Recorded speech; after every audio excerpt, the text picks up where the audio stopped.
Think you're escaping and run into yourself. Longest way round is the shortest way home. And then I asked him with my eyes to ask again yes, and then he asked me would I yes, and his heart was going like mad, and yes I said yes I will yes. I will tell you what I will do and what I will not do. I will not serve that in which I no longer believe, whether it calls itself my home, my fatherland, or my church, and I will try to express myself in some mode of life or art as freely as I can and as wholly as I can, using for my defense the only arms I allow myself to use, silence, exile, and cunning. His heart danced upon her movements like a cork upon a tide. He heard what her eyes said to him from beneath their cowl and knew that in some dim past, whether in life or reverie, he had heard their tale before. You made me confess the fears that I have. But I will tell you also what I do not fear.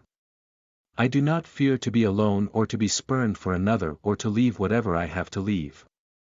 And I am not afraid to make a mistake, even a great mistake, a lifelong mistake, and perhaps as long as eternity too. I was a flower of the mountain, yes, when I put the rose in my hair like the Andalusian girls used, or shall I wear a red, yes, and how he kissed me under the Moorish wall, and I thought well as well him as another, and then I asked him with my eyes to ask again yes, and then he asked me would I yes to say yes my mountain flower, and first I put my arms around him, yes, and drew him down to me so he could feel my breasts all perfume, yes. And his heart was going like mad, and yes I said yes I will yes.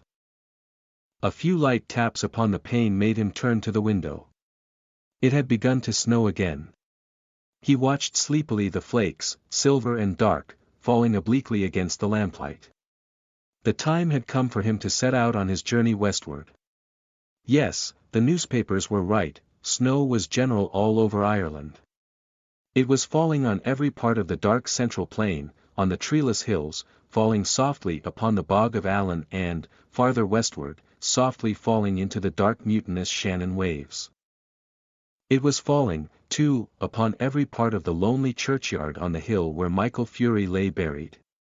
It lay thickly drifted on the crooked crosses and headstones, on the spears of the little gate, on the barren thorns.